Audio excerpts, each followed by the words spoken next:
Welcome to the Dixie Doggers podcast.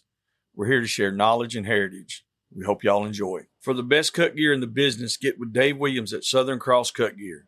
Make sure to use code Dixie Doggers for savings on all your Southern Cross cut gear. www.hogdoggear.com. If you're buying or selling land, farms, or hunting property, these folks know land. Get with Phil Wilson from Georgia Land Brokerage, 678-791-3483. 777 Kennels, Advanced K9 Nutrition. Vertex K9 Essentials, Advanced K9 Nutrition, beneficial to all breeds. You can contact them at 979-206-3050. Here we go. All right, everybody, we're back again for an episode of Don't Run with Lite Hounds. We got Caleb Holden from Australia. Caleb, tell us about yourself. Tell us what part of Australia you're at, and kind of how you got into dogs, buddy. Well, my name's Caleb Holden. I'm from Victoria, Australia. Been born and bred near a little place called Stawell. And I've pretty much been hunting in some form my entire life. Pretty much as soon as I could walk and hold a 22, the old man had me out walking the farm, shooting rabbits and doing a bit of vermin control. And we always had a few dogs and that. And then probably started off the obsession with training animals with ferrets. I don't know if you guys have ferrets over there, but we use them for rabbit hunting here in Australia because we got rabbits everywhere. And then when I was 18, I got my first dog. She was just an Australian Kelpie, and I didn't use her for any stock work. She was basically just a hunting dog from the start. And then about 5 years ago, I moved out to my own property, and I just went nuts. I just bought dog after dog after dog, just testing and trialing and losing a few on their own sword. And then, sort of figured out the direction I wanted to go with the dogs and what I wanted to use them on, which was foxes and feral pigs here in Australia, because they're both a massive problem. Just tried to sort of create, for me, the best dual purpose sort of dog, so they can do the foxes and then they'll also do the pigs. It's been a bit of a struggle, but I've started to sort of get there. So That's cool. I stumbled on Caleb's page when I first started doing the Lite Hound stuff. I was, looking for content or whatever, and I may have reached out to him, or I can't remember, but he had a video, and basically a fox runs under this fence and he drops a big old leggy looking dog, and that dog's, straight sight, just getting after it. Well, that fox goes under the fence, and Caleb's dog flatfoot jumps over the 6-strand barbed wire fence and lands on the other side and runs that fox down and smashes it. And I was like, that's the coolest shit I've seen in a while, with the sighthound stuff. And, I'm sure we've got dogs that jump fences over here and do the whole 9 yards, but it was cool to see it all on video and then to finish and catch the fox. It was pretty cool. Yeah, if they don't jump fences, they don't last long here. I'm assuming there's a lot of fences, or those foxes are hanging around the farms, or what's the case there? Yeah, there is a lot of fences. So sort of in Victoria, we're packed in like sardines. There's more people in Victoria than there is in basically the rest of Australia. And a lot of the farms are real small, similar to what you guys sort of have, sort of like your 1,000 to 2,000 acres. And they just have lots of intra-fences to move the stock between each paddock. So each paddock gets a bit of a rest from getting smashed by sheep, because the sheep will just eat it straight to the ground and leave nothing. So I gotcha. And is sheep the main livestock? Are you on cows too, or? It depends on where you sort of are. As long as there's enough green feed, there is cows. But sort of where I am, it's pretty dry and just open wheat paddocks. So there's pretty much only cropping and sheep here. mostly why I have so much success with the foxes, because they're just plentiful year round. And just a lot of farmers are always happy for you to come out and get into the foxes, because they just wreak havoc over here. I don't know if they're different in other parts of the world, but they just smash everything. And a lot of our native wildlife are small, helpless mammals that can't fend anything off ever. So they just get destroyed by the foxes. Like a few of the local farmers pretty much right around my house, their lambing yield since I moved out here, they've all reported it's gone up around 20 to 25% and held at that level as well. So it's not really a coincidence. The less foxes, the more lambs survive each year. So they'll predate on the lambs and all the other like just native wildlife too. yeah, they smash the native wildlife just beyond repair. Like there's nine species of Australian mammals that are right on the edge of extinction, where they used to be just everywhere back in the day, way before my time. And lambs, if they're small enough, they'll kill them and take them away. But if they're a bit too big, a lot of the times they'll just come in and they'll rip the tongue out of the lamb and then run off, and the lamb will just eventually die, drowning on its own blood. And then also if there's a ewe lambing and she's on her side lambing, the foxes will come up and just eat the arse out of the ewe while she's still alive, until someone comes past. Yeah, they're pretty bad. Do y'all have coyotes too, or no? No, we've only got foxes. Okay. Yeah, coyotes, not over here. Y'all got am I crazy? Is there dingoes or something over there? Yeah, there is dingoes, but we don't really get them here. Once you sort of start heading north, up into New South Wales, they start to become more prevalent, and a lot around sort of the tropical areas in Queensland and the Northern Territory. There's lots of them through there. But yeah, not so much down here. I believe there was a few a while ago, but because Victoria is so heavily populated, there's a lot more people around hunting, so they would have just been driven away. And that's sort of the same reason why I think pigs haven't exploded down here as well, because there's just too many people around to notice them getting around and keeping them controlled. I gotcha. So that dog that I saw in that video, what is that dog? He is a bull terrier cross greyhound cross whippet. Okay. He's actually a bit of a freak of nature. He's a lot bigger than every other. He looks big. When I saw the video, I was thinking it was a stag or something. That was a big dog. Yeah. He's about working weight. He's probably about 33 kilos when he's running real fit, but he sort of floats around that 34 to 35 kilos most of the time. Just try to keep a bit of condition on him, because when you go away on a big mission over a weekend, they just lose so much condition. So I gotcha. And then you got all kinds of different dogs. Are you trying to stick towards that kind of cross you got, or? It sort of depends. I have two dogs. Well, I did have two dogs here that were the exact same breeding, but they were completely different body types. You're sort of just aiming. Well, myself, I aim for a particular body type. Like they've got to be quick enough to run on stubble crops, like cut crops, basically chasing foxes. They've got to be quick enough and strong enough to be jumping out of the ute, running them down and killing them. And they've also got to be strong enough to sort of do the pigs as well. Like I've got one dog here.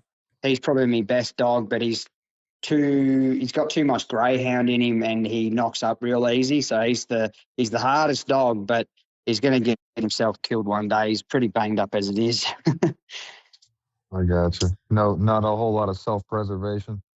Oh, he doesn't have any at all. He's will they catch anything, or will they try to catch a ear, or what's the What's the deal? Yeah, well, he'll catch and sort out foxes on his own Right.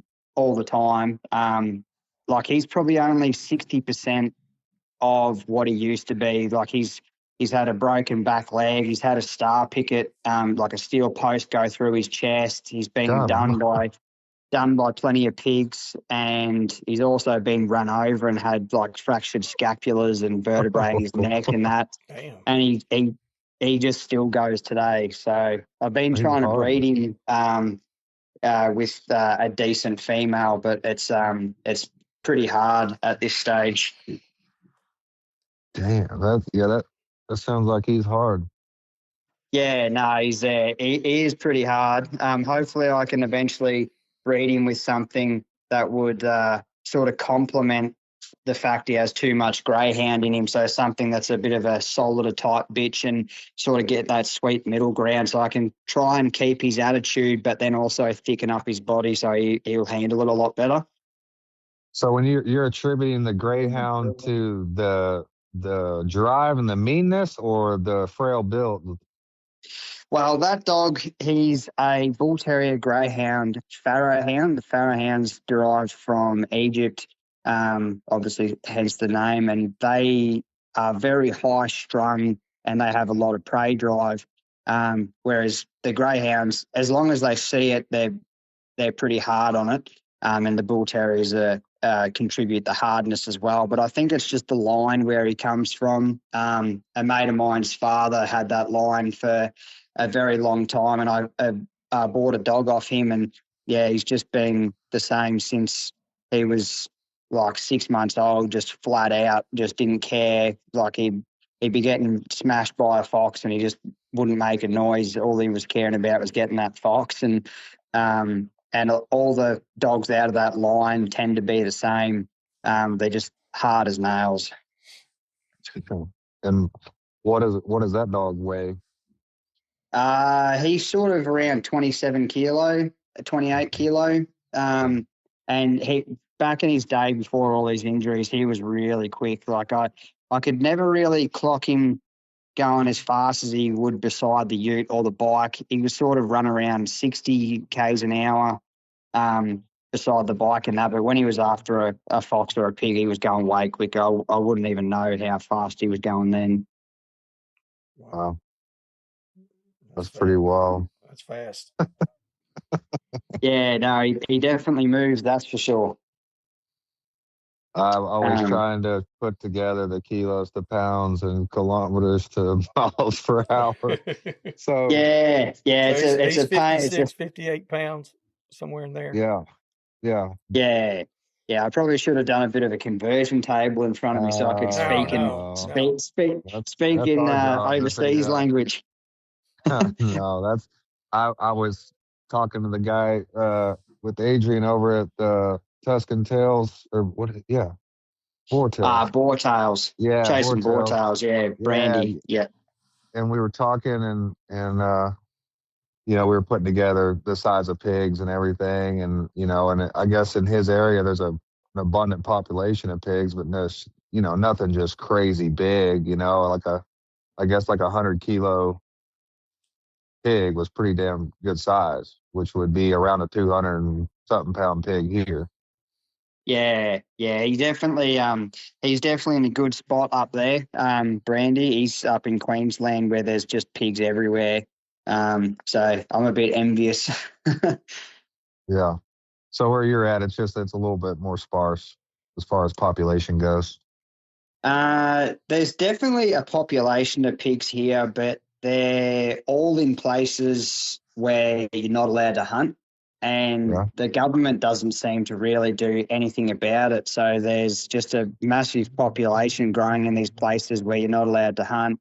And then all the farmers around the edges are just copping the brunt of it. So the only way you can really get at them is if you get onto those farmers that are around where these pigs are, and you can pick them off as they come out of the bushland to smash crops or come out to feed and wander and stuff like that. So it's a bit of a pain here, and then you'll only find the pigs on those properties right around the bushland. Like they don't transverse further than that. They stay to where they know they're safe. I gotcha. So on your dogs that you're running, is it mainly sight stuff, or will they actually like use their nose and kind of get in the brush and find them, or how's that work? That dog that was in the video of jumping that fence, Yeah. he does find to a certain extent, like quite short range. But his son does a little bit as well, but he needs a little bit more work. Like I've got to travel sort of 3 hours, 3.5 hours to where I can get numbers through them properly. So I do a fair bit of traveling to chase the pigs. But yeah, nothing scent wise that comes even close to what you guys have over there. With all those bloodhounds and stuff like that, those things that are finding pigs out to 8 hours since they've went past it. Nothing like that. Yeah. I don't got anything like that either, so I don't know what that is. But most bloodhounds don't do that. I don't got I'm any going to catch hounds some that'll do shit. that. I'm going to catch some shit for that, but there's some really good plot hounds, but I don't know if just some of them don't seem like they're fast enough. That's what Uncle Pat said. Oh, Yeah. well, Yeah, and that's the facts. That's the law, boy. Listen, the man fed 100 head of them at one time, so you ought to know. He says the running walker is superior. Yeah, right. Yep. Yep. I'm with him. I agree. I wouldn't know. I have recently. He's only just coming up to 6 months now, but I have recently been given a straight Catahoula that its descendants did come from Louisiana at some stage. Put over a first cross pit bull greyhound.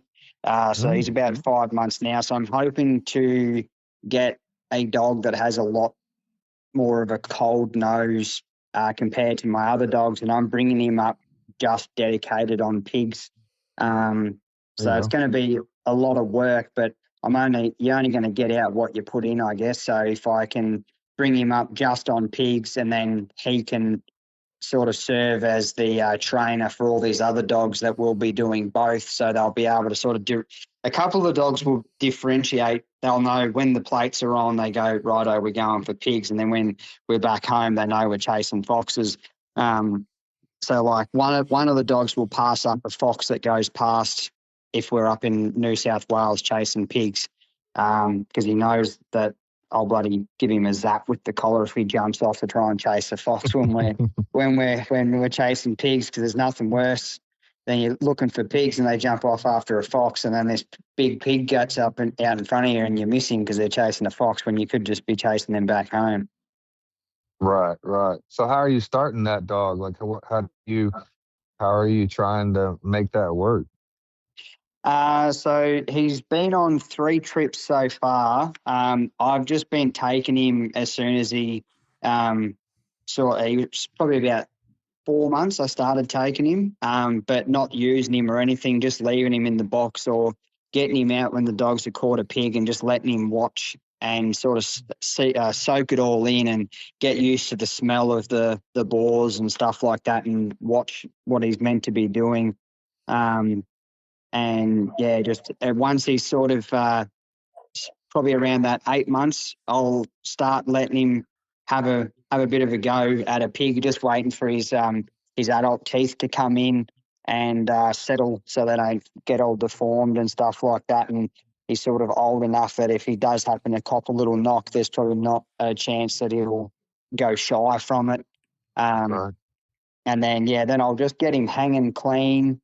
And once he's hanging clean, then I'll start letting him go off the back with Frank, the other one that kind of finds, and learn how I want things run. Sort of stay on the back until you smell something, and then if you smell something, you can jump off and go get it. But that's the only time you're allowed to get off, sort of thing. I got you. Are y'all allowed to trap pigs and like use them? What's that? Sorry. Are you allowed to use a trap and catch a pig and then use it for training?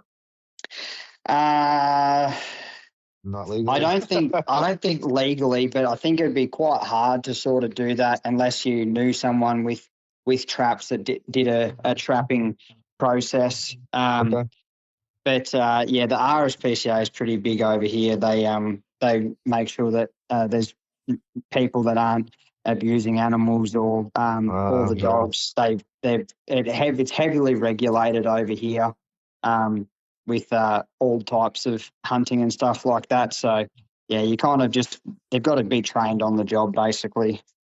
Yeah. It would be interesting to start a dog over there. I mean, especially if you don't have a dog already doing its job. I can't imagine if you had a lower population than, parts of, that are thick, I can't imagine trying to get a dog started without using some of the techniques we get to use over here. Or, I cheat and I might have a pig trapped and then, we might set the dogs downwind and let them, go to the pig that's already hobbled or, something like that to get a dog started and have basically set them up for success where, you're not hitting the woods 5 times and not doing anything but seeing possums and coons and shit, it'd be, I can't imagine. I imagine it'd be pretty tough to get one going and Yeah, I think the main way that people do it, which is pretty much what I did as well, is um, if you live in New South Wales or Queensland or the Northern Territory, it's a different story because you've got an abundance of pigs right there, and we have the advantage of being able to go out in a ute or like a buggy or a quad bike and actually just get right beside the pig, and then you can there you go. show them firsthand what they've got to be looking for. And once they've got that down pat of hanging or bailing that pig, then you can start letting them try to find. And most guys, including myself, you'll just walk into the wind through sort of your heavy lignum and stuff like that. And eventually they'll smell something and go, hey, that's one of those bloody stinky things that we're allowed to grab. I'll go see if it's over here. And Mhm. then they just keep getting better and better from there. So yeah. So, is your goal for these dogs to be like a running catch dog that will go and catch their own, or are you working towards getting some bailing dogs, or what's your plan? I don't think I'll ever be able to go the bailing route. Just it doesn't excite me the same way as like using guns and stuff doesn't excite me either. Like in my entire life, I've never actually shot a pig. I've only ever dogged them, and just shooting one doesn't interest me one bit. Neither does a bailing dog, just because I've grown up using the fox dogs, and if you ever had a bailing fox dog, it just wouldn't last. It'd be removed from the process. But yeah, you kind of what excites me is having a dog that can solo handle a fox and then go 3 hours away and like solo handle a decent pig. And it'd be a bonus if they could find the pig as well. So that's what I'm striving for. Yeah. It is a little bit ambitious of being able to try and get a good pig dog and a fox dog, because they've got to be able to switch between the two. Hmm. But that's sort of why I chose to take on this Catahoula cross, just to see if a dog that's dedicated on pigs is going to be any better than the dogs that are doing both. Because it's going to be pretty disheartening leaving poor old Joe at home when I go out hunting foxes, because obviously I don't want him seeing any foxes or getting a scent for it, if that makes sense. Oh, it makes perfect sense. When I'm trying to train my dogs to track, wounded deer, like one of the very first steps is breaking them off of pigs because we got a decent population over here, and you get, most deer tracks are going to have a pig scent at the bare minimum, and a lot of Yeah. times jumping pigs, and that's kind of one of the first stages is getting tracking and then breaking off pigs. So I can I can totally understand that. We'll be back after a quick break. Quick thanks to the supporters of the Dixie Doggers podcast. Lite Hounds. Southern Cross Cut Gear. Phil Wilson with UC Hunting Properties. Rankin Ranch 38 Cattle Company. 777 Kennels Advanced Canine Nutrition. And the old Boars N Broads. Yes. No, it's it's going to be a lot of work, but I thought if I just put the work in now and get it done now, then I'm not thinking about it later. And if it doesn't work, I can look back from 10 years now and just say, oh, look, I tried it. It didn't really work. You got to do it this way or whatever. And I sort of have, it's an advantage, but also it's a bit of a pain in the ass. I have a lot of blokes around me that have really, really good dogs, and you're always comparing your own to theirs, and you're always going, no, it's not right, and you've just got this never-ending cycle of testing and trialing, trying to aspire to other people's dogs. Uh, I can totally understand that. We went, me and a buddy loaded up today. I had a guy that I tracked a deer 4 years ago, and I don't know why I was this far east of the house, but for some reason I was kind of over there. And anyways, I ended up 2 hours east of my house, which kind of starts the East Texas, like the beginning of East Texas. Well, East Texas is like pine trees or these big, tall evergreen type trees.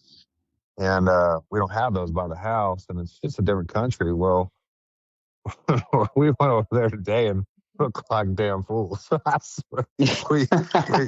We went over there, and I have my 3 dogs, but they're all super young, and they'll do the D, but not a finished dog by any stretch. And then we had my buddy Cody had one pretty well finished dog, and by God, I'm glad that guy didn't meet us up there or take off work. He let us go on our own, or I'd have been embarrassed because it was a sad day in the Pigwoods for us. We got one started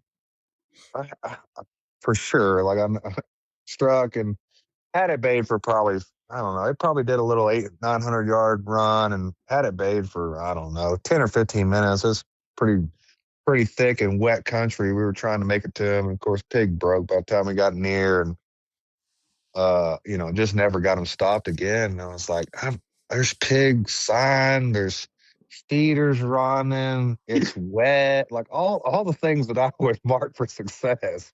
And by God, we struck out. And I was like, well, I can't really compare. I don't know. Guess we know how to catch East Texas pigs. Oh, it's hard. Whenever you think you've got a good chance at it, it seems to be you're always strike out. And those times where you go, I'll just go out for a quick 15-minute run. You just quickly go out, and then you're like, bang. It's just like, maybe I don't actually know what's going on. Oh, I can promise you I don't know what's going on. It was funny because I was like, boy, I'm glad we ain't trying to impress nobody today, Cody. He said, that's a fact. We ain't got nobody impressed. It's just us here. But I said, oh, by God, that was pretty rough. I haven't struck out in a while. Oh, well, it was part of it. It was just, by God, we could have struck out 30 minutes from the house, Driving 4 hours today, round trip, was a little rough. Well, I guess without those types of trips, the good ones don't seem as good. That's all right. Mm-hmm. That's a fact. I did actually have something written down here that I was going to touch on that I do get asked a fair bit within Australia and also from a lot of overseas people. Why do I use dogs for foxes when shooting's probably more efficient? And while that is true to some extent,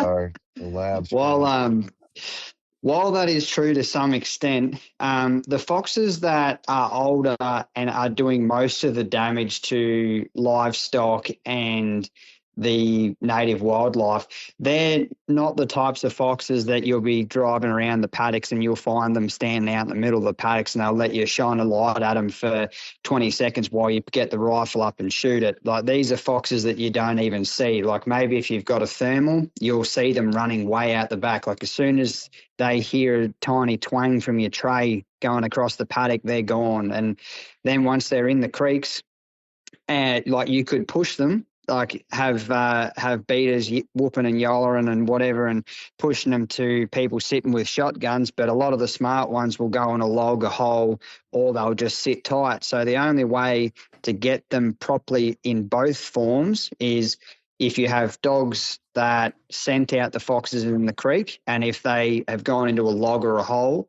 they'll mark the hole or the log, and then you have to use a terrier, a small dog, to get the fox out again. So there's one where dogs will only get you, the only way to get them all is with dogs. And then when you're chasing those ones out in the paddocks that are real flighty, the only way to get them is get a small flash of their reflection of the eyes, and you've just got to gun it straight for them. And then as soon as you get close enough, you can drop the dogs, and then they can actually follow them through a fence, over a fence, into a creek, and still catch them. Whereas if you tried to chase them down with the shotgun, you've only got a couple of shots, and it's quite dangerous to do it that way as well. So it's easier just to get right near them, drop the dogs, and they do the rest of the work. Like, the fox could go through 2 fences and the dogs will follow it. Whereas if you were just in your ute or a quad bike or a buggy, you'd have to go to a gate each time, and you'll never get near it.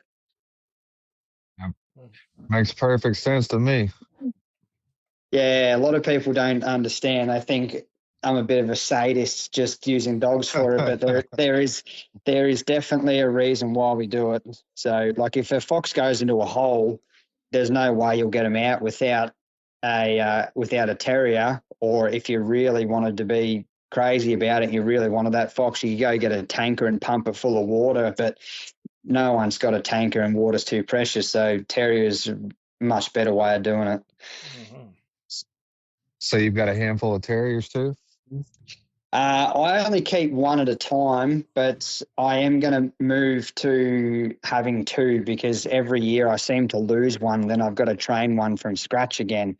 So I've got one female Jack Russell cross Parsons terrier at the moment, and she's quite good. She's a bit of a softer type, so when she goes down the hole, she'll bark at them and it will just push them out of the hole, which makes it easy, because some of my mates have really, really hard terriers, and they'll go down and fight the fox, and then you've got to dig sometimes 2 meters down to them to get them out, and it just ruins a day if you do it straight up. So, Yeah, sounds like the difference between a loose bay dog and a catchy one. It is. We ran the Patterdales and the Yog Terriers for many years. And like he's saying, if you get one that'll mix a little bit, that's not, they'll pull a little bit of fur, but then they'll bark as well. Those are a pleasure to have versus one that just goes in there and locks up head to head. And you got to dig down 6 to 10 feet. It is, oh, man. It's a pain in the ass. Yeah, they don't last very long, those types of terriers either. While they're impressive to have, they are a bit of a pain. A few of my first terrier was like that, and I just had to dig to him every time. And in the end, that cost him his life. He just was down a hole for too long and got smashed by a fox. And there was actually 3 foxes in there. It was a bad day, and then I had to train another terrier from scratch again. But that's the one I've got now. She's quite good. If the fox doesn't want to bolt, you can call her out, and then sometimes if you sit back quiet, the fox will then come out. But if it doesn't and it's too deep, I just leave it, come back and get it another time. Unless it's towards the end of the day and I've had a bad day and I just need a win, I'll just dig on it. Oh Lord!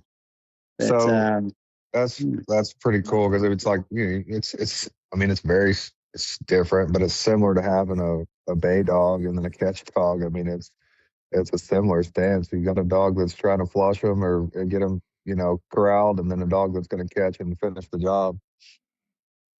Yep. Nah, that's dead right. Do you guys have any questions or anything about the foxing or the pig hunting over here? Anything you were curious about, or? Matt, you got some questions, Ricky? Yeah, I Actually, mean, Clay, if you got some, go ahead and ask me. I'll ask after you get done. yeah, I, the whole being over there, it's like I said, it's a lot different than the way we do it. And some of us, I've got a buddy down the road that we run the Lite Hounds, and we do. It's very similar. They're not using their nose at all. It's straight. We thermal see them and haul butt up there in the ute, what y'all call, and then drop the box on them and get them ran down. So I see the excitement in that. It is. I mean, I think it's a freaking blast. It's and we're using similar bred dogs. Something with a bull terrier, a pit bull crossed with a stag, or a little bit of greyhound, and it's a very similar deal. So I see that, and I would love for you to come and see like dogs bayed and see all that work out. I think you would change your mind on the bay dogs. I think you, I really do, and I say that because it's kind of it's very similar to what your terriers are doing for your running dogs. You know what I mean? It's like it's just another part of the process, and I enjoy the shit out of both of them, but I really do like watching the hounds or the bay dogs go and find them, and then it's like a teamwork mission. You know what I mean? It's not just oh you saw them, so then you dump the dogs on them and then they do their job. It's kind of, I don't know, it's just another part of the whole race, if you would call it, and uh I don't know. I think you would like the shit out of it if you have you ever went with somebody that's got like true cast out fine and bay pigs, or I've never seen bailing dogs or bay dogs work in person, but I've watched a lot of videos, and I can definitely see their purpose. Like especially up in the Northern Territory, a lot of people use those working dog type bay dogs or bailing dogs because of the heat and the humidity. If you have a hanging dog and it take a while to get there, there's a very good chance of them overheating and losing that dog. So they run the working working dog style bailing dogs up there. So then they'll bail the pig and keep it there. And if they are getting a bit hot, they just lay down and have a bit of a rest, and then they might pick it back up if the pig tries to move again. But those hanging dogs are a real risk of overheating. But sort of right? down here, the pigs here, they will just keep running. Like I'm not sure bailing dogs would work the greatest here unless you had a great big mass of them, like 3, 4, 5 of them. But sort of, yeah, down here, you sort of want a dog that when they find them, they shut it down real quickly. Otherwise, you could end up 2Ks in the mountains, and Oh yeah. it's I've never had that happen to me. But I've just walked leisurely up the mountains, and I can tell you I wouldn't want to be trying to get to a dog quickly Yeah. if I was going up those mountains, because, oh, man, the lactic acid building up in your legs, oh, it'd kill you. Yeah, well, that's the great debate over here too. Is like you got dogs that'll find them, and then you've got dogs that will find them and shut them down quickly. And Joey knows more than I do, but there's a lot of good dogs that are trail dogs that'll find them, and then there's a lot of good dogs that trail, find, and there Mm-hmm. won't be much of a race because they're nipping on their balls when they're running and getting them turned around and getting them bayed. So Yeah, that's a big deal over here too. Is like Oh, yeah. it's a freaking argument to be had with every guy that has different kinds of breeds. But Mm-hmm. it's dang sure a thing over here too.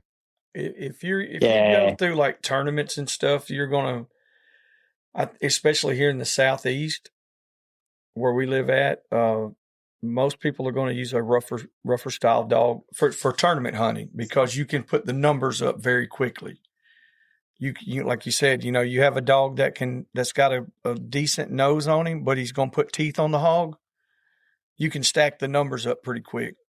For pleasure hunting myself, I've got where I really like the bay dogs. For 15 plus years, I wouldn't have a dog if it barked. Like if it barked, it didn't stay here. It has to put teeth on it. Yeah. I ran bull lurchers, greyhound crosses, bull terriers, cross bull terriers a dozen different ways, high terriers, York terriers, whippet crosses, Saluki.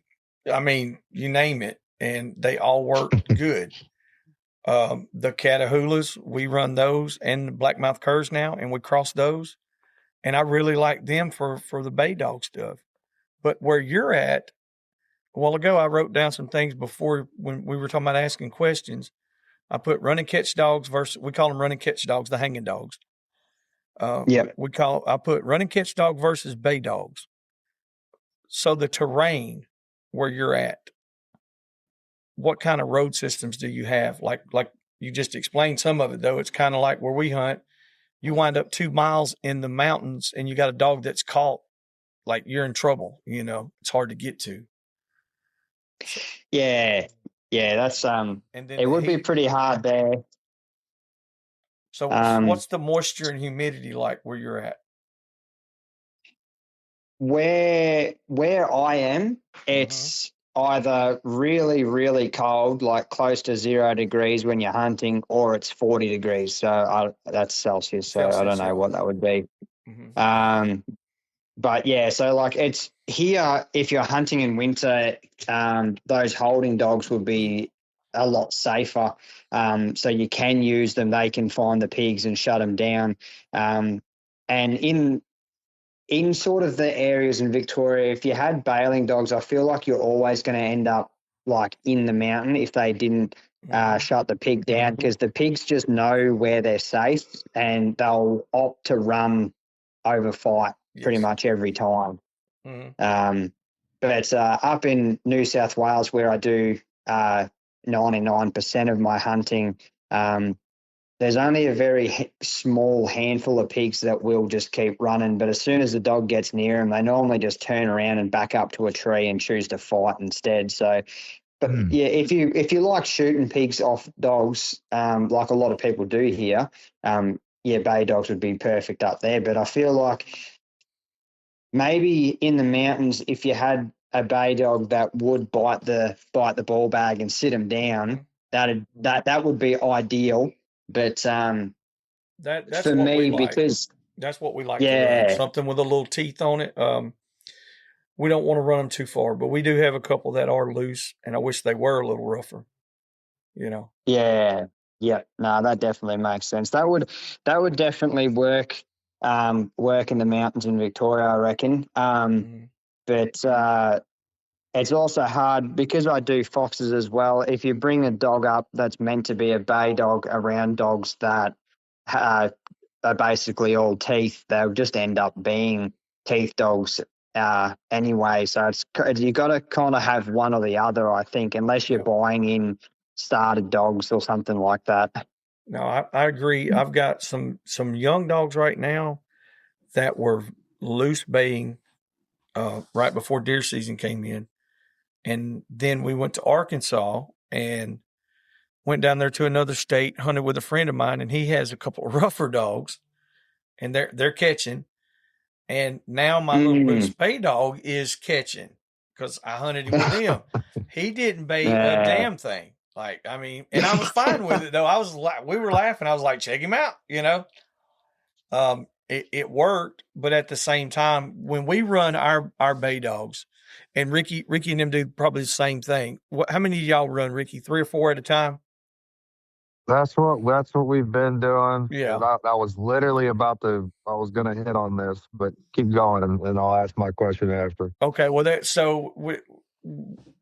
the only way that I can, in certain areas, we can get a pig to stop is putting a lot of pressure. And then the next place we go, one dog can bay that hog, like just the right amount of pressure. It's weird. Like you said, certain areas, that they have different terrain and the hogs are a little different. and the amount of pressure that's been put on them. I just feel like y'all have such a big, vast area. You got to cover so much ground, and those hogs, to find somewhere where they can really feel secure, they're going to run, several kilometers before they can get there. And so you need something to put some teeth on it and stop it before it gets that chance. Yeah, you definitely got to stop them very quickly. And then because we do have such big numbers here, you sort of want a dog that shuts them down real quickly so you can get the pig, dispatch it, and go get another one. Like on a good day, you could get up to 20 a day. Wow. Of pigs. So, and that's me hunting along the river country here on the border of Victoria and New South Wales, and they're not really in a massive amount there. Like I watch a fella from the Northern Territory. He has some pretty good dogs as well, bailing dogs up there, but he does have a couple of hangers now, I think. But he was shooting like 600 pigs a day out of a helicopter. Like there's just that many up there. Yeah, you just got to keep moving over them. Correct me if I'm wrong. I'm not too sure anybody, but yeah, Jake Shields on Instagram. He was talking about. Yeah, we know. That's what I was thinking. Yeah, he shot heaps. He shot heaps out of the helicopter. So almighty. I was messaging the other day, and I was like, dude, can you imagine if you had a real damn gun in that helicopter, not that freaking pump action AR-15? Yeah, what is it called? A wing or what is it called? I don't know. A wedge tail. A widgeon or something? Yeah, one was like a wedge tail, I think. Wedge tail, that's what it is. It's not. What's it do? I don't know why I'm saying widgeon, but I seen that dude. Some dude was shooting camels and shit and donkeys, and I told Rodney, listen to this shit. I had no video. I'd already showed Nate. I was like, this is so cool. Well, Rodney's sitting there, and I was like, Rodney, I said, this guy is pissed off. I said, these donkeys have been out there trying to breed his camels. I said, he's had enough. I said, he's going to shoot this fucking donkey. Rodney's like, oh, yeah, right. I flipped on YouTube, and that dude's just riding through there. He's like, there that son of a bitch is. Bam! And Rodney's like, he just looked at me and said, holy shit, he shot the donkey. I said, yeah. I said, watch what he does to this camel. I said, he don't put up with that shit. I said, he does not put up with. And then I had, of course, after messing with Rodney for 30 minutes, I was like, Rodney, it's a very, very bad thing over there. They're overrun with them. He was like, oh my God, I thought you were serious. That shit was so funny. I was like, he's pissed off with this donkey, and that guy shot him right on cue, boy. It was funny as hell. Yeah, that boy's got some pigs in his country. I was like, he was talking about 600 in a day. I was like, I don't see 600 in a year. Yeah, they're out of control up in the top of Australia. There's some videos if you look on Facebook. If you just search up like pigs. Queensland or whatever, there's videos of people with thermals, like just in one paddock there'll just be like 400-500 pigs just eating crop. All standing there, and you're just watching conga lines of them, 200, 300, 400 pigs just running around everywhere. What do you call that? That ain't a sounder, that's a goddamn that's something different. They've just exploded. Yeah, they're in such crazy numbers up there. I couldn't even imagine it. Like watching the videos is one thing, but to actually experience it firsthand would be out of control. Just that amount. Insane. Yeah, that's insane. Yeah. It kind of pisses you off too, because you spend a whole weekend looking for one of the bastards, and there's these videos of the freaking shooting 600 of them. Yeah, no shit. Like where we're at, me and Nate went the other night, and like it took us an hour to find one, and then we got our ass handed to us. We had some puppies, and like we had made it all the way back to the truck again, and the son of a bitch was 50 yards from the truck, and I was like, you got to be shitting me. And then there's people killing 600 a day. Oh my Lord. Yep. Yeah, I was actually messaging that fella a couple of days ago, and he said he's actually sick of it. He wants to come back down to Victoria and chase deer again. So yeah, I don't know if I could ever get sick of hunting pigs, but when you get that many, maybe. That looks like work, man. That looks like nothing but work. I've done that one time, and we shot a handful out of the helicopter. It wasn't anything remotely like that, but I could see where just 600. I don't know. He's pretty damn good shot, but I mean, if you're killing 600, I'd assume you're shooting 700 or 800 rounds. I don't know. He might shoot 601 rounds. I don't know, but that's a lie. That could be repetitious. I can only imagine. Yeah. That would be no, I definitely wouldn't be any good. I'd be terrible at it. I'd get fired straight away. I'd throw bulldogs out of the fucking helicopter. I'd be like, "Here comes the bulldog, boys! Watch out! Here comes the terrier." That's the only I did way say that to him. I wonder how that could you do that? Like get down low enough and drop. Oh, listen, Ricky, we know a guy. We know a mutual guy that can get us on the helicopter. Here we go. And he don't give a damn. He would be like, "Look, I'm closing my eyes. Do your thing." And we would have him safety vest, Dave Williams, Southern Cross cut gear. He can make whatever we need. Might put a little parachute on there. Yes. Some goggles. Drop that son of a bitch. Hey, did you see the ears on Nathan's dog? The ears that Jade has? Like that son of a bitch, she can skydive. Sail down there. That's got to be a thing. Oh, God. That'd make that's been done before, right? Oh, that would make an awesome video. We got to make that happen. That surely to God that's been done. Yes.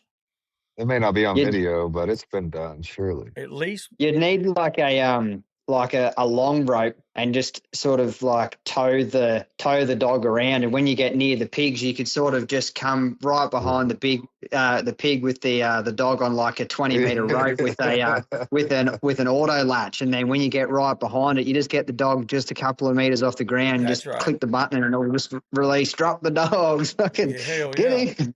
Because I'm telling you right now, I got a little patterdale that'll hang them. I mean, like that little bow tie dog you was talking about getting back from Braxton. You could put one of those little dogs. He only weighs like 15 pounds, and just reach down there and grab an ear. Well, oh God, you could almost use it like fishing. You could just not let the dog go and just that's what I'm saying. Just jig him, just jig it. Oh. Yeah, I'd like to see the regulations on that, whether that's legal. But I promise you, we can do it in Texas. Yeah, I was thinking, say in Texas, dude, like it don't matter. I love Texas. Well, them boys on the helicopters down in South Texas would put you on top of a pig's back, flying sideways, doing God knows how many miles an hour, very easily. I promise you. Mm-hmm. Yeah, I've always efficient. I've always said to my family, I said, if Australia gets any more red tape and any more laws and regulations, I'm just packing up and moving to Texas. I've had enough. Mm-hmm. It's God's country. I don't know how bad it is there because I'm not there, but I do see some. I was watching a deal the other day, and they were talking about the Bondi shooting, blah blah blah blah over there. That how far is that from you? That's on the other side of the country or what? Yeah, that is on the other side of the country, but it's just a countrywide debate at the moment, and a lot of people are on the side of the gun owners, but there's a lot of people. The people that are trying to make these rules don't have guns, have never shot guns, don't understand, and they just keep trying to blame the gun when it's the people holding the gun that is causing the issue. Like we have a problem with mass immigration here in Australia. Like the politicians are just letting like so many people in, and the way most of us Australians see it, well, speaking for my opinion, is like if you're going to come from a country that you don't like because it's war-torn and there's so many bad things happening in your country, and you're going to seek asylum here in Australia, you should fit into our our values and morals and not try to bring the things that are destroying your country to Australia. Like it's in simple terms, it's fit in or fuck off. Like That no, that's exactly right. Yeah, Yeah, that's what we that's say about all the Californians coming to Texas. Like, you're coming here, like be like us or mhm. go fuck back, you know. Yep. But no, I was yes, saying that they were the deal I was watching. So I guess you have to apply a license to even buy a firearm there. Is that correct? yeah. So you've got to go do a test, and if you pass, then you can put an application in to get your license, and then you'll get your license, and then there's a waiting period of 30 days before you can apply to purchase your first firearm. And then once you purchase your first firearm, it's another cooling period of 30 days before you get that first firearm, and then after that, then you can just buy them as you want. But yeah, it is a fairly regulated process, and each gun is obviously registered to a person and everything Uh, like that. So Now, is that a pistol or a rifle or any of them? Can you even have pistols? What's the deal with that? yeah, so you're not allowed to have pistols. I'm pretty sure that's across all of Australia, but the only people that are allowed to have pistols are people that have done specific licensing to own pistols, but you're only allowed to use them at a range. You can't use them for hunting. And if you get found to use them for hunting or whatever, you can get in big strife. So pretty much all you're allowed is bolt action rifles and break open shotguns. And there is a few people that have like push button shotguns. So they've got 5 in them. So you shoot it and you press a button and it will reload it. So yeah. So, but they're trying to outload all of those. Yeah. Yeah. When I was with all this was getting to the fact that there was like it was either 4 or 7,000% increase in people applying for a gun license in Australia after. Yeah. Yeah. 7,000% increase of That's people. freaking nuts, dude. That's Yeah. insane. Yeah. People applying for a collector's All that to permit. carry a bolt action rifle. Damn. That's wow. Yeah. Nah, Yeah. it's I'm sorry to laugh. It's just freaking wild, Yeah, man. It's it crazy. it really is. Cuz like you can do like face to face here and it's like that in most of the places like if as long as you're dealing face to face you just get it, yeah, Yeah. no, you know. it's stupid here. I've had arguments with people at work, where I work at the gold mine, and they're like, "Oh, why do you need any more than one gun? Like, why don't you just have one gun?" And I know those people play golf, and I'm just like, "Well, why do you have 9 clubs? Like, just have one club." That's a very good. That's a good. That's real good. Oh, people That just makes don't perfect understand it. sense. Oh, it drives me mad. But Wow, yeah, it's a battle over here, not to that extent, but it's it's coming, and the immigration stuff too is coming, but it's quite a bit different yeah. over there. It seems like. Yeah, no, it's too much red tape now, and that's why I'm glad that I'm into dogs and everything. Because if they do end up just Yeah, yeah, taking the guns altogether, I'll just be going more into dogs. So it doesn't bother yeah. me, but it is painful. I understand why people are getting really upset about it, but yeah, So, are there restrictions on the dogs? I feel like I was talking to a guy that was might have been Ireland. I don't know exactly where, but he was saying you had to have like an apprenticeship and then a license to even have a dog, and then like the dog can only do like certain things or had to be on a leash. I don't know. I was blown away. He was commenting on my stuff because we run blood tracking dogs and we don't have to use a leash. Like the dog will go and find a wounded deer and bay it or whatever you have to do to finish it off. And he was like, "Yeah, we can't even do that." And you have to go earn a certificate to even try to use a dog on a leash. And I was like, "What?" It just blew yeah, me right. away. Yeah, that must have been overseas somewhere like in the UK, the United Kingdom Yeah, or it something was like that. definitely there. Yeah, Yeah, I yeah. think But so. you I don't Um, think have it's anything like that? UK. I think it is UK. Because I had a conversation with someone. It's been several years ago. I think it was John Broadhurst. He wrote the book Terrier and Terrier Men. And yeah, I did actually see that book. Yeah, hey, listen, when you talk about a gamey, hardcore fucker, that's him. He is my hero. He's like 5'2", about 120 pounds of just get your ass, buddy. He don't play. He is all. We were at terrier trials, and he looked. He's like, "Hey, you think I ought to tell him that dog ain't worth a fuck?" I was like, I said, "Yeah, I think you should." Like that dog, he's like, "Hey, your dog's not worth a fuck." I was like, "God dang, I love it." Oh, he is the man for real. Like, but John was telling me, he said he lives in North Carolina now. He moved here. He's like, bro, he said, there's so much red tape. He said, it's just a bunch of mess. Yeah, nah, it's going to end up the same here as well. People from the cities are making the rules for the people in the country. Like us in the country, we're not making rules for you guys in the city, but yeah, they feel the need that they're allowed to do the same for us. It's just ridiculous.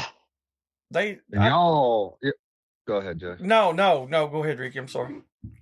I was saying that like over there, like you can't.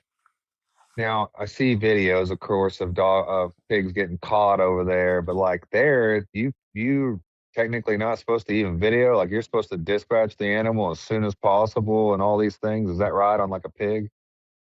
Yeah. So I'm not sure about the other states in Australia, but New South Wales and Queensland and whatever, you're allowed to have bay dogs and lugging dogs and that, but that is correct in saying that you're not meant to cause unnecessary harm to the animal, so you've got to just do it. You're going to kill it.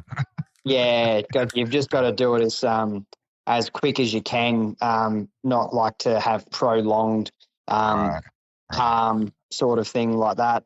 And then in Victoria, you're pretty much not actually allowed to do anything with dogs. Like they're not even allowed to bay in Victoria. So that's why we always travel to New South Wales to go hunting, because Victoria's called the nanny state. So basically you're not allowed to do shit here. That's the way that's what they call. That's what we call Alabama here in the U.S. Because we can't do shit. Like we can't have we have to dispatch hogs as soon as we capture them. You know, we can't train dogs the way like Ricky and them do it. Like we can't do that. And our dogs suck because we can't do it like that. Well, we do it. My dog still sucks. So your dogs don't suck as bad as ours, but I will say this: if you want to have a dog that is guaranteed to perform and do it wide open every time, get you a bulldog of some kind. Just let him catch all the time. You don't need no plot hound. You just got to get closer to the damn hog and turn the bulldog loose. Yeah. Get amongst them. Get in the middle of them. When you said that, Ricky, did you see? This is some gossip right here, guys. Did you see the post that Carter and Ryan made about this dude making hats with their name on it? Yeah. Did y'all? I want the whole world listening to know that dude, whoever that is a piece of shit, and he needs to be punched in the face. Not only that, but he's making shitty hats. Yes, and he's using cheap junk. Quality hat. It's some guy in Florida. What was that guy's name? Richie. Richie, you are a piece of shit. And you need to be punched in the face, brother. You don't do people like that. And then you didn't even spell their name right. What kind of shit is that? Okay, back to the show. That's his loophole. It's not public announcement. Yeah, it's spelled different. It's his Boars N Broads. Yeah, what a I can't say that. I'm learning. Like I gotta calm it down sometimes. Caleb, you're you know what the Boars and Broads and those guys are over here, right? They sell like merch and they've got a brand, right? Well, Yeah. yeah, there's some guy that was stole one of their hat sayings and then put Boars and Broads on the bottom of the hat, and he's selling hats off the side pretending he's them. Yeah, like Oh, and yeah, they're shitty dipshit. hats. Like they're Yeah, shitty. Or the hats are good, but the logo and shit. It's shitty. yeah, the logo's garbage. It's glued on instead of stitched on. I Yeah, seen that and I was like, dude. And the thing about it is, Carter and them, they do a lot of the merch and the TikTok and all that stuff. But let me tell you, Yeah. them boys get after. They hunt like they're legit. I've hunted with them. They've come and hunted with Catching us. pigs a day. Listen, Carter has drove literally hours, several hours, just to come help catch hogs with us. He didn't even bring a dog. He just came in. He's like, I'm gonna come hang out with y'all. You bet. And run through the swamp, 120 degrees. Yeah, that's a proper dogman. Yes, and that's exactly what they are. And then you got freaking Richie over here trying to make $20. I mean, Jesus Christ, just I ain't praying go like to the that. truck stop, Richie. Do like your mom did, son. I mean, damn. Paid the bills for her. Gosh. Well, I'm on one tonight, boys. I'm trying to be calm. I'm trying. I've seen a lot. Nah, just let it out. Let it out. I'm loving it. Oh God! Caleb, you be careful what you wish for. Yeah, you go. Yeah, no, I listened to that chasing boar tails that Adrian does, and when Boars and Broads got on that on that podcast, that was sort of my first introduction into like proper listening to how you boys do it over in America, and then I just started listening to heaps of different podcasts like this one as well, and I can't believe how different it is from the way we hunt to the way you guys hunt, and considering it's basically the same animal. Yeah. It's really crazy. Well, two of the best cunts in the world came over last year. And it's the truth. That's what they said. A bloody cunt. That's a bloody cunt. I called them juicy cunts, and they's like, no, not that. I said, these two juicy cunts. They're like, no, not that way. No. But Baden and them, they came over, and that's what we talked about, and they went hunting with a couple of guys, and they casted dogs and used the bay dogs, and they were like, it's amazing how different this is to do the same thing. Right. It's pretty wild. Yes. Nah, well, if it works, it works, I guess. So I think because the population obviously is a big difference. Like I feel like people would do that a lot. The way you guys hunt would do that a lot more here if the population was a lot smaller. But because the population is so big, like if you had a dog that was jumping on the first scent it smelled and going 3Ks for it, you could just have a dog that's finding out to 200 meters and you could catch 20. So it's just the population density that does obviously change the way you hunt for the pigs. Yeah, it makes perfect sense. Yeah, it's like daylight and dark on a lot of things. Like where Ricky's at, he's got. I've never hunted exactly where Ricky lives at, but I'm just saying from what I know, from watching him, talking with him, they got a decent population compared to what we have.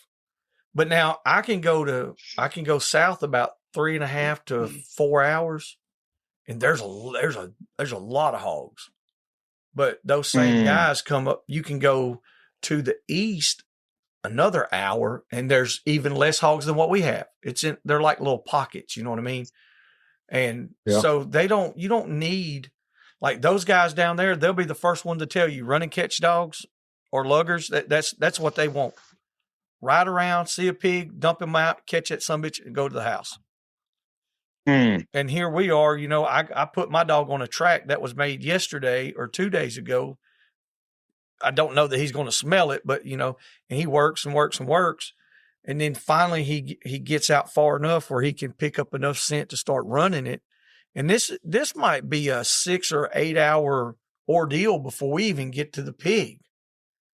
Yeah. And it's a pain in the ass sometimes, but it is impressive to watch these dogs work. Yeah. Yeah, it's crazy how some of them go. But we're only going to catch one hog. You know what I mean? You're going to catch 25. I'm going to catch one in 10 hours. Yeah, no, it's very, very different. But yeah, those types of dogs definitely would have their place here. Like some of the places here, if you have a couple of bad years, the pig numbers really do decline. And if you had one of those dogs that, if he jumped on a scent, it could be old, but you might have to follow that dog for a long time. But you could almost say that you'll definitely get a pig at the end of it. Mm-hmm. It'd be good to break droughts, or when times are hard, those dogs will step up and still catch your pigs. Whereas these short range finders, when times get hard, you have to really be right near the pigs, and the pigs will obviously recede back into where they feel safe and comfortable, or stay where feed is. And those short range finders don't quite do the damage that they need to do. Like my dogs, they're only the two that I have, they're only very short range finders. So I find myself on foot a lot of the time, going just into the thickest of the thick stuff to try and find these pigs, because the population just isn't there. I got you. Makes perfect sense. Mm-hmm. Different strokes. That's right. Yeah, I have a mate that lives up in New South Wales, and he has some fairly handy dogs, and I went out with him just a couple of weeks ago, and that was my first sort of look-see into dogs that had really good noses. Like these dogs jumped and just went 100 mile an hour straight into the dark, and I was like, oh, and we're just watching the trackers going 200, 400, and they just went out to 2K and then bang, treed. And then we just drove all the way over there, and they had this pig. And I was just like, wow, like my dogs wouldn't go 2K chasing a scent of a pig, but it was just, it was impressive. And it's fairly flat too, so they move it real quick. So like it probably only took them sort of 2 minutes to cover that 2K distance to where they pulled the pig up. And then they get there and they just shut the pig down straight away. Nice, strong dogs. I've got to ask, because it just blows my freaking mind. How in the hell do y'all hunt in shorts? There's a very good reason for that, and that's because it's fucking hot.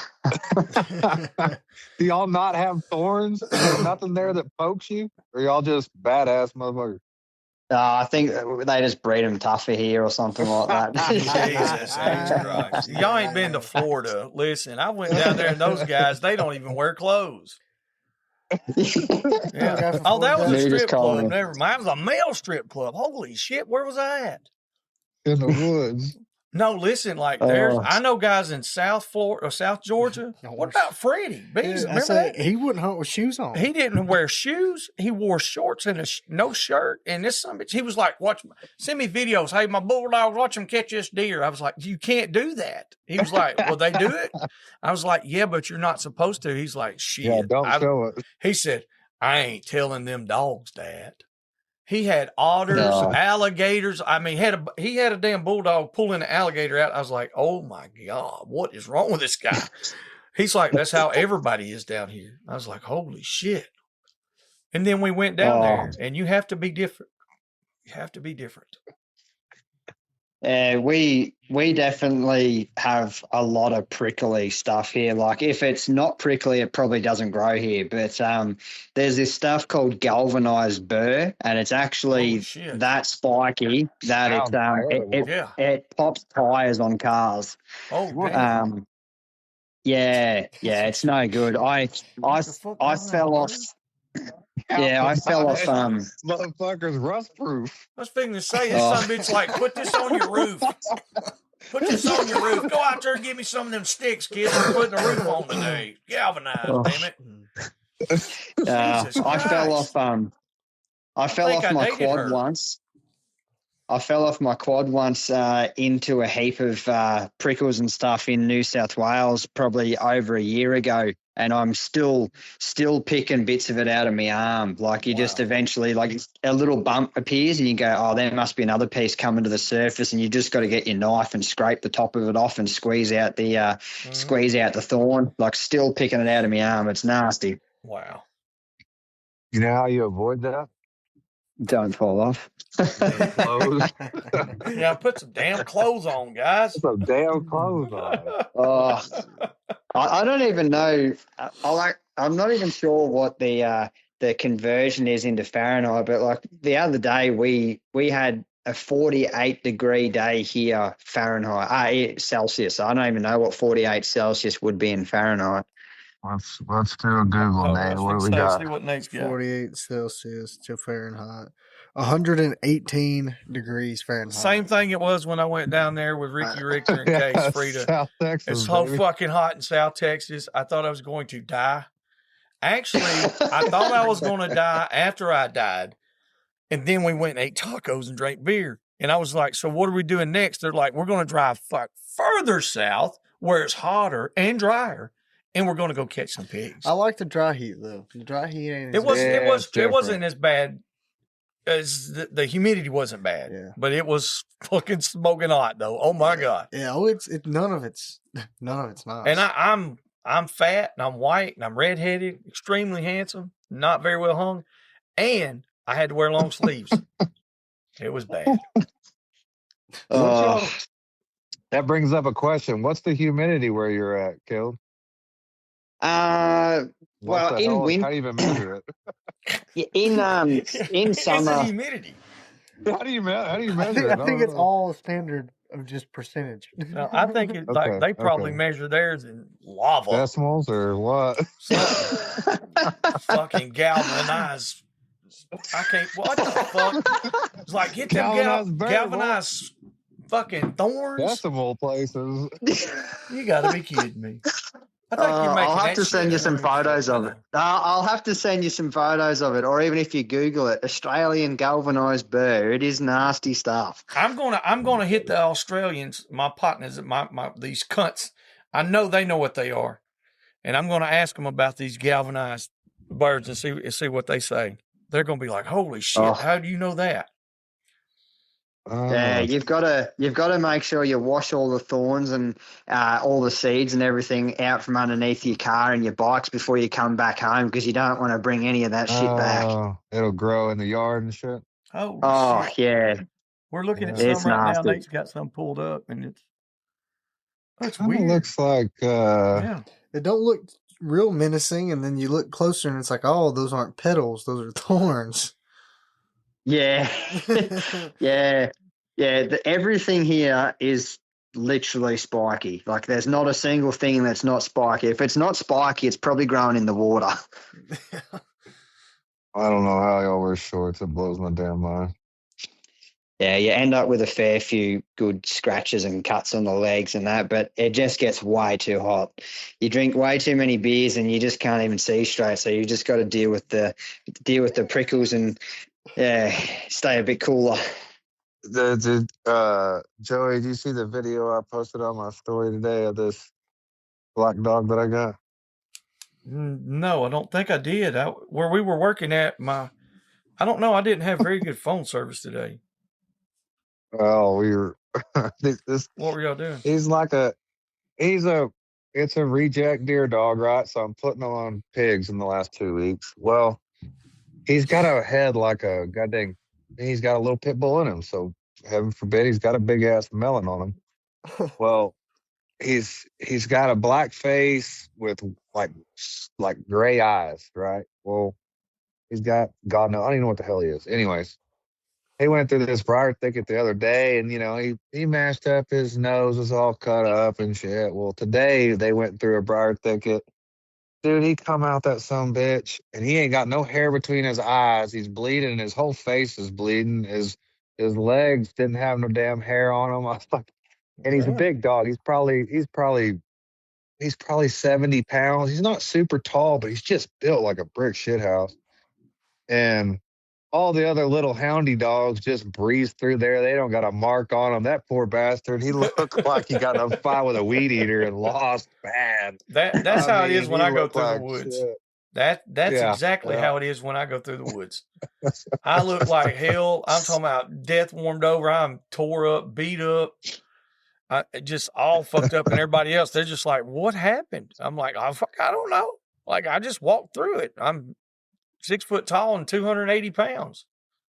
You're the guy I don't follow in the woods because you pick all the worst routes. Oh yeah, I just run over trees, everything. Like, I just keep Straight going. line. Bulldozing. Bulldozer. Yes. Bulldozing. Lead with your penis. Go, guys. Just go. I point that thing that direction, and that's where the fuck I'm going. I'd be going to the clouds if that was me. Oh, yeah. I hear you, horn dog. I'd be falling on the floor if it was me. Must be nice. I'm getting old. It must be nice. Getting old now, boys. It's just, it'd be like Rodney. Well, them old big balls bailed over there. That son of a bitch. We give him hell nonstop about it. I think he's just got a major hernia. His girlfriend's in Croatia now. He's got him a girlfriend. Where's she at? Serbia. No, we got to talk about it, Nate. Nate Now, says no. No. Does she Romania. have diamonds? It is. Yes, she's in Romania. She's a sweetheart. When's she getting shipped over? I don't know. I think he's having some trouble getting vaccinations or something, maybe. And I hope he gets her Romanian. shipped on in pretty quick because he's in love, boys. He's Having in love. issues importing his mail order bride. She's not a mail Yeah, order I was bride. just thinking that. He Mail says order it's not a bride. guy either. He swears it's not a guy. Mm. I want to fact check that. Thanks. He's gonna be smelling that finger. What the hell? It smells like shit. Bitch. Oh, we're getting off. It's like, you're gonna have to shave this week. You're rubbing my face raw. we're I bet he don't unhinged. complain. No, right. He's a team player, y'all. He's a team player. He won't hear a bit of complaining out of him. No. When he hears this, he's gonna be listen, he ought to know better by now. But I started out with the moose knuckle, right? Started talking about his moose knuckle. And he's God. like, hey, y'all watch this video. This is my buddy's right here. And he's got it on in his parents' house on the big screen. And all of a sudden I start talking about Big Balls Bell and his moose knuckle. And his mom said, what's a moose knuckle? I was like, oh God. my God. I was like, Rodney, why would you do that? You can't show her this. I was like, you can't do like we're rated 18 and up for a reason, brother. Like you don't. He was like, I didn't know what to say. I was like, well, I imagine not. You were probably embarrassed. I was embarrassed. I was embarrassed and I too. wasn't there. I couldn't even ever look at after that. I was like, I just put my head down every time. I was like, I can't look. I can't talk to his parents anymore. Oh, yeah. And he done it one day at work. Yeah. It was some video, and he was like, hey, y'all watch this video. And he was showing another guy, and he left it on. And the first thing I was like, Nate was videoing or something. I was like, look at Rodney bent over that moose knuckle. And he's got it playing wide open on the speakers in the county jail. Oh, my God. Yeah. That's what kind of friend I am. Yeah, you're that guy. It's because I care. It'd be boring if you weren't like that, though. No, I wouldn't be worth a shit. I don't have anything else going for me. Nothing. I've got a really good friend, and I can't open anything he sends me at work because I'll get fired immediately. I know what you mean. I mean, I opened one time in the kitchen, and dude, he said some unhinged shit. Mm-hmm. I could not turn that volume off or anything fast enough. I was like, "You motherfucker, you can't send stuff like that." Like I have a respectable job. I can't be doing this, you know. Yeah. And it's like, well, you should know better than to open my shit around people. I said, you're right. I should. Shane Holman used to be the world's worst. It got so bad, like I wouldn't even open it. At all. I was like, my wife one day, she's like, you got like 10 messages from Shane. I was like, don't, but it's too late. Do not open them. And she got to see what a grown man looked like. Several of them. I don't know who those guys were. Now, Shane doesn't either. But I got to know them a lot better. And so my wife, she says, what is wrong with y'all? I was like, it's not me. It's him. He does it. And it's all stuff with other guys. I'm not into that. and he knows it. Yeah. Like you Oh, might open God. up something when you're in Walmart and it's just him. He's liable to be getting out of the shower in full nude hollering, "You're gay." And you open that in the middle of Walmart and you're like, "Oh shit, what did I do?" Yeah. It's You gotta know those friends. mm-hmm. My brother-in-law, he always sends me videos on Snapchat, and he has a sound that he puts over the video or the photo, and I'll just be in the smoke-over room at work with all the rest of me work colleagues, and I'll open it and just be girls moaning at the top of their fucking Oh, lungs, yeah. and I've just got to go, "Oh shit," and it's just the worst. Mm-hmm. Oh, God. Well, Caleb, you got anything that you want to hear about this American Shitty Dog Society that we have? You got any questions or anything that you're curious about?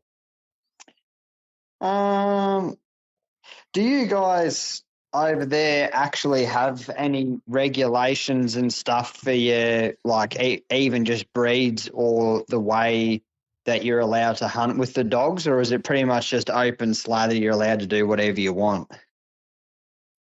Go first, Joey. Well, there's Depends on what state you live in. Yeah, I was gonna say there's certain Yeah. states that have some regulations. There, and I don't know all of them off the top of my head.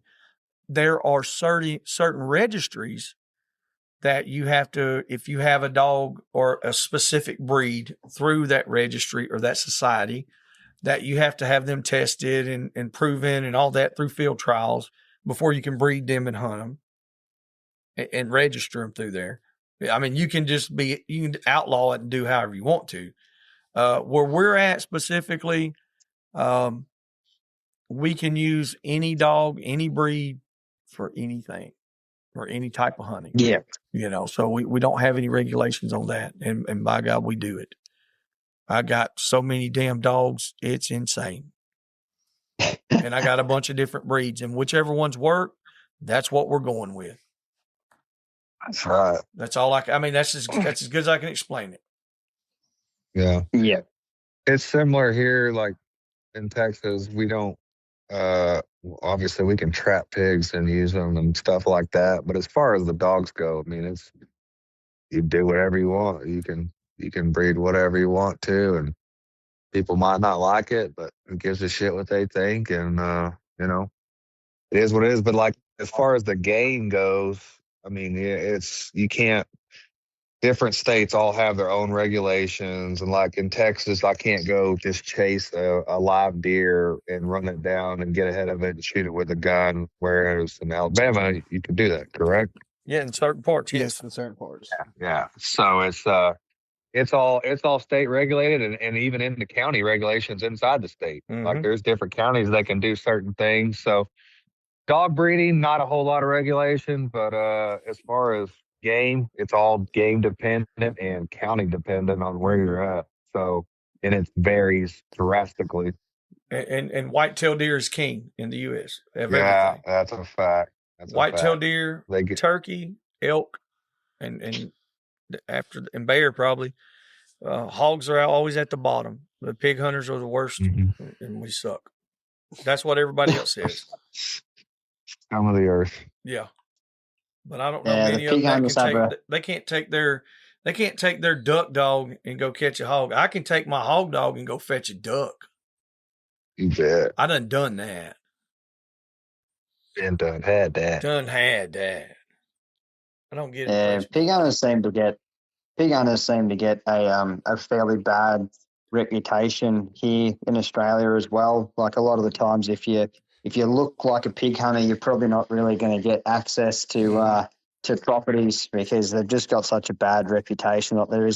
That there is a few pig hunters that do the wrong thing and go cut fences to get into people's places and just poach it and stuff like that, and it makes it really hard for the people doing the right thing as well. Yes. Yep. Same shit, deal. Different story here. Yep. Yeah. That's exactly right. Now that's one thing I do love about Alabama. The poaching side of things, yes, it does happen. But if I don't have to call the game warden necessarily per se. I can just take care of that shit myself.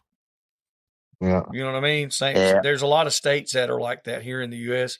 Is if I catch you on my property and you don't have any and I don't have to be like, oh, well, he was coming doing this or that or whatever. No, I give you enough time to say, hey, you need to leave. And if you don't want to leave, then we can handle that. Stay forever. Yeah.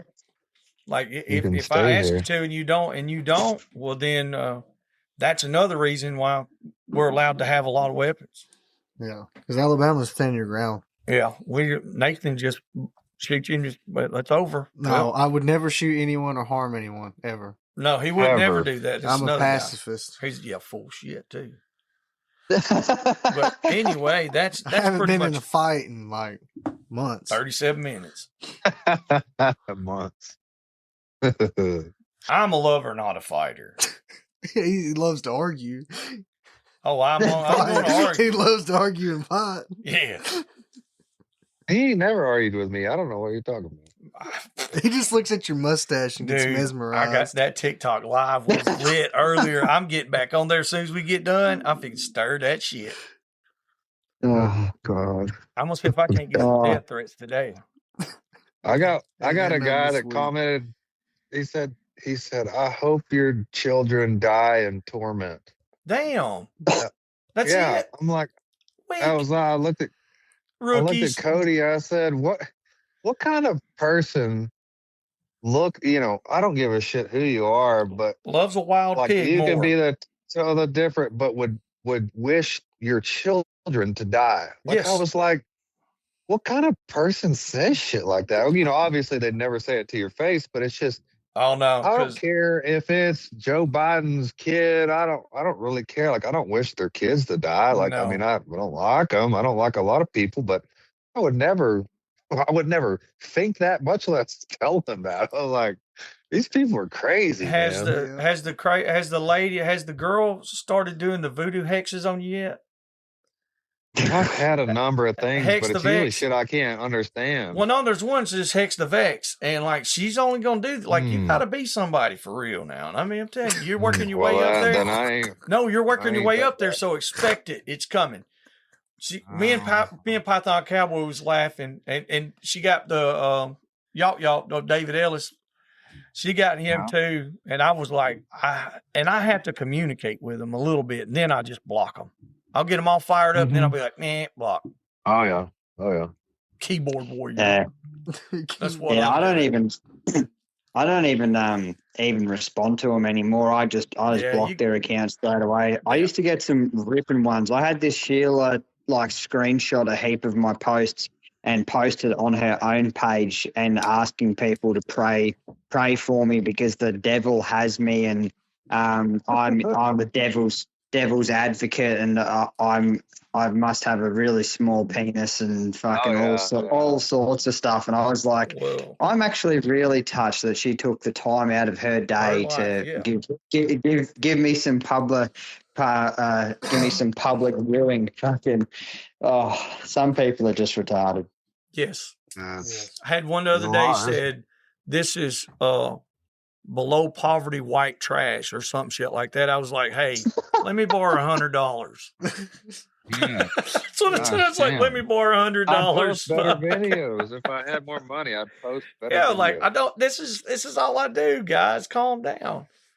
But it's not a crime to be poor white trash. It's just real fucking fun. It's just like you can make the best of it. I mean, like you don't have to lay there and wallow in it.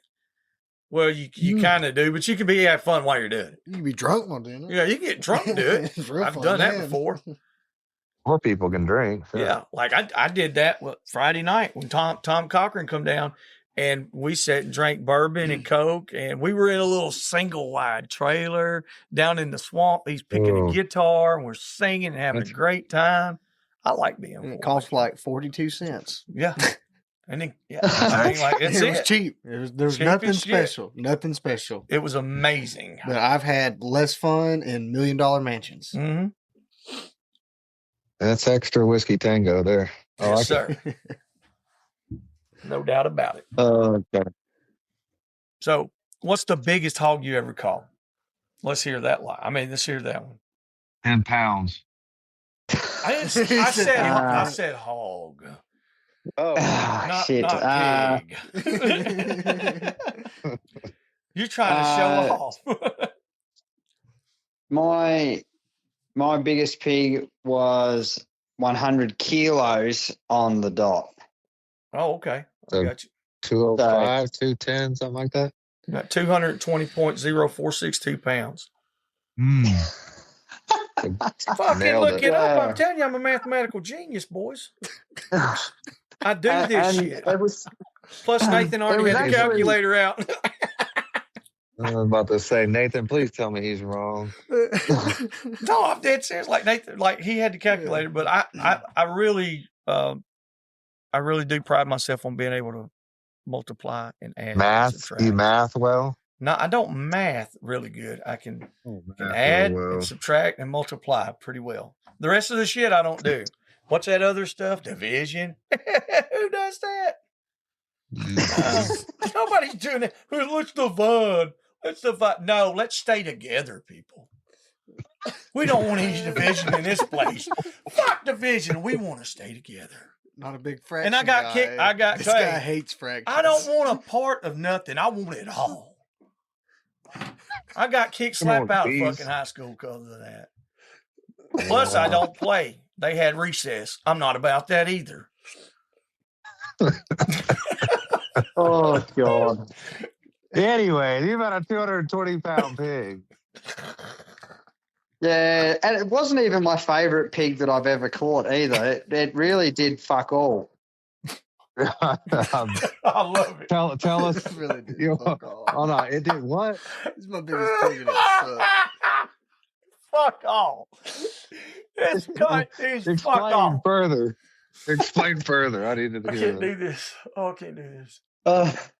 Well, I seen it. I hit a mob and I tried to pick out a good one and it gave me the slip. And then I just sat there wallowing in my pity because I'd just missed a heap of pigs. And then I seen this one running out the back and I was like, oh, that looks like a pig. And then I went out there and I got up behind it and I'm like, Jesus Christ, this is a big pig. And my main dog, Frank, he'd already jumped off and he actually found the mob for me. So he was off killing another pig. And basically I only had that black dog, the one with all the injuries. And I basically got right up behind it and dropped that black dog. And he just grabbed the pig and handled it perfectly fine on his own. But yeah, as I was saying, that big fat pig, it just had fuck all. It just didn't have any fight about it. The only hard thing about it was trying to grab the pig to dispatch it, because every time I tried to grab the pig, it just turned around like the dog wasn't even there.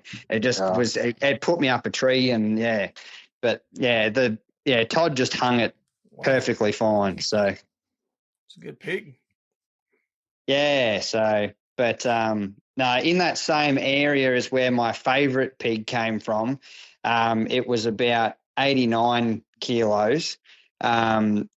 And that put 3 dogs in the sick bay. I got to them, and my dogs all had holes in them. It had ripped through plates and like the cut gear. It ripped through all the plates and everything. I had dogs bleeding everywhere, and it was chaotic trying to get that pig. Those are my least favorite pigs. Mm-hmm. The ones that fight are my favourite. I like ones that have got a bit of stink about them. Yeah. I like titty sows that don't fight. Yeah, no doubt.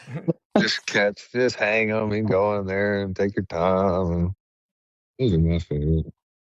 We caught one Yeah, a couple weeks ago. It was like, what that one way you said was close to 200. Mhm. The one that whooped all the damn dogs. Yeah, it was probably about 180. Because I didn't really look at it that well. I was trying to get around there. So next it was like, so it'd be like 80 something kilos. No.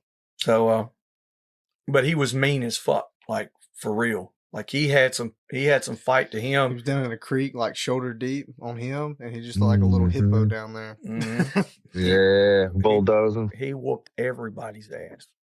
Even white boy Rick got cut. Ooh, Yeah, that's why I was like, oh shit. Like that's a loose bastard too. You know that. He stands way back there. Yeah. But that hog had some fight to him. And the day before, no, it was the same day. Shit, I forgot, like it all runs together. The first hog that morning was like 240 pounds. And we stopped him really quick, and we only had 2 dogs on him, 2 bay dogs. Sent the bulldog, and it was over. It was just over. Like you said, he's fuck all. That pig had fuck all, man. He wouldn't shit. I can't wait to use that. Oh, we're using that a lot, Ricky. I'm not. No, I feel like, and like I said, I speak with little experience, but the ones over here that are the opposite of fuck all are 150 to 200 pounds, and they're faster. Which what do we say that is in kilos? What is that? Like a 80 kilo type pig? Yeah. Yeah, that's similar to here. The ones that Yeah. are sort of that 60 to 80, 85 kilos, though, we call them like waspy. Like Yeah. they're the smaller type, and they just love punching on little nuggets. They just love twisting around, getting up underneath the plates, doing damage, and they just seem to be able to use their weight a lot more efficiently than those big fat bastards do. Yes. Yeah. For what little I've seen, that's been the case. It's like you get in there, and we had one the other day, and there's a running son of a bitch, and he broke the base several times, but he was in a briar thicket. He just, it was like he couldn't go fast, and neither could the dogs, but they weren't getting. None of them were covering much ground, so there wasn't like a long race once we got him stopped that last time. But like he broke bait 2 or 3 times there at the end, but he'd 40, 50 yards, and he'd get hung up in the briars again. But we had some guys there that were hunting from Illinois or something and never done it. And we kind of we dropped the catch dogs on that first bay or the last bay there, and they got in there and it broke and then broke and then broke. Well, they're off the leash, so they're just rolling with the bay dogs at that point. And I think they went about 180 yards total at the end of it, and got them caught and get in there, and you can't even get to the sumbitch barely. And we looked up, and I looked at Michael was kind of in there with me, and what his little pit bull got stabbed kind of right in the chest, right in the right arm, right chest, and it was a bleeder. It wasn't like a little, it was pumping. And so it was like at that point you got to get the pig caught and get her figured out. And those guys were watching, and I reached in there and just destroyed everything I had on in the briars, caught the back legs and trying to yank it out of there, and it just ain't coming. And I looked at those guys. I said, well, stab that motherfucker. Like, we got shit to do. And they were like, what? I'm like, get him, And of course they don't know what to do. And it's like, don't come swinging with the knife. Go up, touch him in the armpit, and then press it in, And anyways, we got him pulled out of there. And like I said, every single dog was cut except for one. And then the bulldog, I held pressure on her for a little bit until we got some dust to spray in there and get it stopped. But it was one of those deals we had got out, and those guys were like, man, is she gonna make it? Blah blah blah. And I'm like, well, I mean, it cut something. It's not just a flesh wound. Like it hit. But it had already might hit a vein, whatever it was. It had some pressure a little to it. But we got it stopped. Like, is she gonna make it? She's breathing real slow. And I said, brother, that's a bulldog that just went 180 yards through a briar patch trying to catch a pig. Like that's a hell of a race for her ass. She's short legged, little something. And I was like, she's just tired. And they were very worried about the dog, and which I appreciated. It's whenever we got in there and I kind of got a hold of her and started holding pressure, and nobody gave a shit about the pig anymore. We were all focused on making sure she wasn't going to bleed out or whatever. And it was kind of cool to see guys that don't know shit about anything. And they were very excited to catch a pig, but for all the attention to go away from hell with the pig, to taking care of the dog, it was kind of cool to see. Yeah, it's pretty crazy.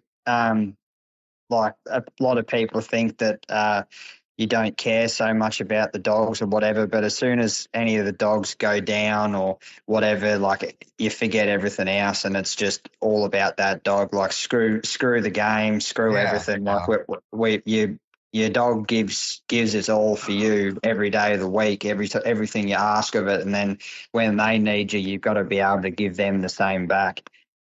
That's a fact. Yes, sir. I think we're all on the same page with that. Mm-hmm.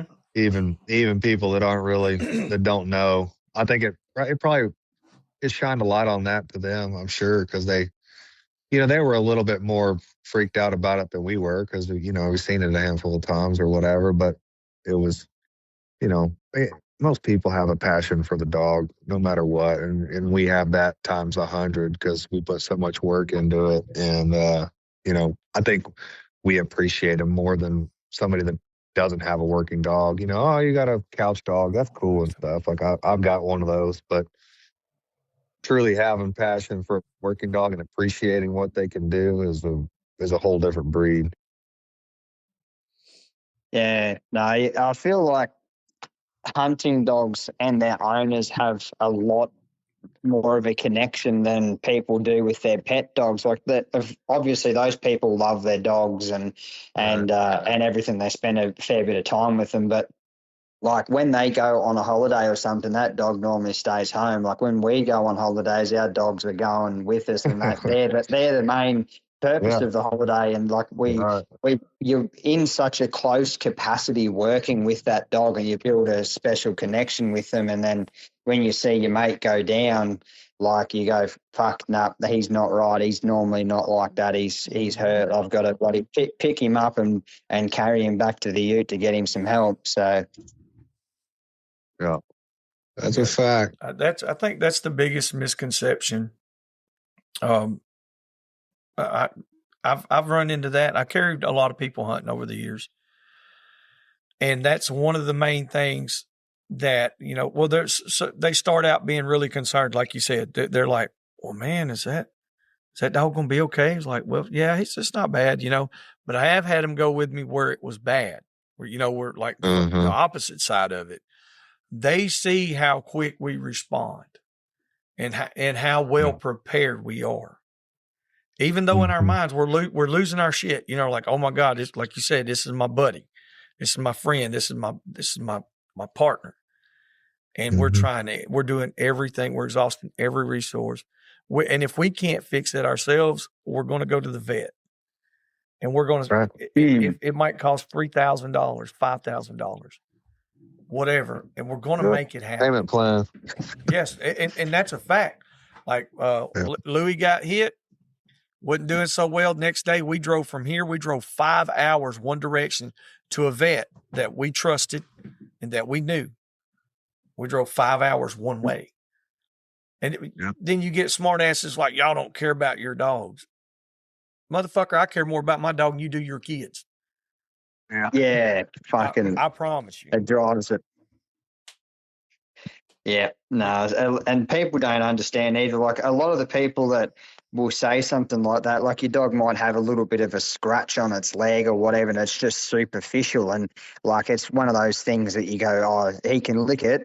That's not deep. He's going to be fine. And they go, oh, you're heartless. But like yourself, you've seen enough injuries to know what requires attention and what doesn't. It's just people disrespecting something they don't understand. People just need to sort of be educated on those types of things. But a lot of the time their minds are already closed. You can't educate someone that doesn't want to learn about it. They've just been put on this earth to ridicule shit that they don't know about. Yeah, that's a fact. Unfortunately. And we had one other dog on that deal that got cut, and she got hit in the flank and kind of opened up the bottom of her flank and came out the side, like through and through. And it looked terrible. Don't get me wrong. And it was right there close to the gut. Like it could have been bad. We just got very lucky, but I was basically had my whole hand up in there feeling around on that cavity, where the stomach liner is. And I was just making sure it didn't poke in there. He's like, just let you stick your hand up in her, up underneath there. I was like, yeah, man. I was like, well, I'm just making sure it's not poked her gut, because then we've got a whole different. Then we are going to the vet. Like, this is going to change everything, And Mm. luckily, we it didn't poke the stomach line or anything, and we put her on the tailgate. And I probably put, I don't know, 15, 20 staples, and he's like, man, you got everything here. I'm like, yeah, like, you got to take care of them. Like, I mean, I'm not gonna drive to the vet and put staples in a dog. I can do that right here on the tailgate, and it's disinfected and the whole 9 yards before we even leave this damn caught pig. Mm. So, Yeah, that's a big thing. I have a lot of people, obviously, through the social media thing, people want to get into hunting and stuff like that, and they ask like what they need to do and what they need to get and stuff like that. And the main things I say you need to get when you're starting out hunting have been easily stopped just because they didn't prepare properly. So, yeah, it'll give you a bad rap too, or oh us as a, yeah, done it. us as a whole. Yep, yep. And then that's why, like, when you have those types of people come and ask you what they need to do, instead of being sort of closed off, I always try to make sure I take time out of my day to let those people know that, and try to give everyone the right information on how to start out and do everything right. Like, make sure you got all your ducks in a row before you go to the pond. Like, yeah. Yeah, that's great advice. A lot of people need to hear that, and uh, like, I agree. So I got one more question, and then we'll shut it down. So on the foxes, I seen your dog land next to like 20 or 30 or 40 of these some bitches. How many? What's the most you've ever caught in a day? Or do you have tournaments over there, or do you just day hunt? How's that work? It changes from the time of the year. So when all the crops are cut, you've got your stubble paddocks. That's where you probably get most of your numbers. So you can go out into a paddock and you just span the light around, and you see the fox's eyes, and you just go out and get him, and then you just keep moving from paddock to paddock and just keep going. So the most I've got in a night, all caught with dogs, is 26 in a night. And then in winter is when we do our daytime hunting, where you go through all the creeks and stuff like that, because the snakes aren't about in winter. So you go through all the creeks and hit all the thick scrub and stuff like that. The most I've got in a daytime hunt is 21. That's awesome. Yeah.